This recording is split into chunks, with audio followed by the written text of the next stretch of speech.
Yeah, let's just roll up and take them right now. Esta vez podría ser en serio. Aunque no hay detalles precisos, fuentes del gobierno dicen que las redadas comenzarán el domingo.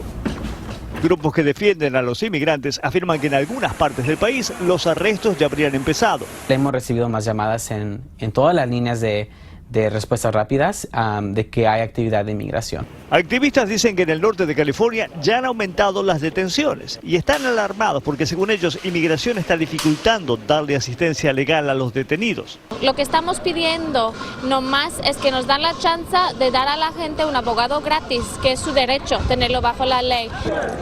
El anuncio de que las redadas empezarían el domingo causó protestas en varias ciudades. En Buffalo, Nueva York, hubo por lo menos 9 arrestos. Inmigración no ha confirmado nada, limitándose a decir en un comunicado: debido a lo delicado de la situación y por la seguridad de nuestro personal, la agencia no puede dar detalles específicos sobre nuestras operaciones. Inmigración dice que no hay que llamarles redadas. Para la agencia esto es simplemente un operativo más, pero lo que lo hace un poco inusual es el foco en las familias y la forma en la que la Casa Blanca está usando el miedo como parte de su estrategia.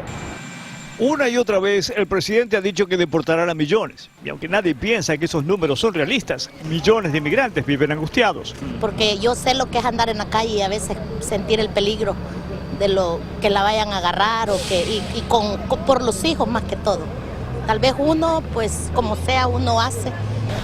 Inmigración está apuntando a 2.000 familias que tienen órdenes finales de deportación. Esa es la idea. Nadie está seguro de cómo terminarán las cosas. En San Francisco, Luis Mejid, Univisión.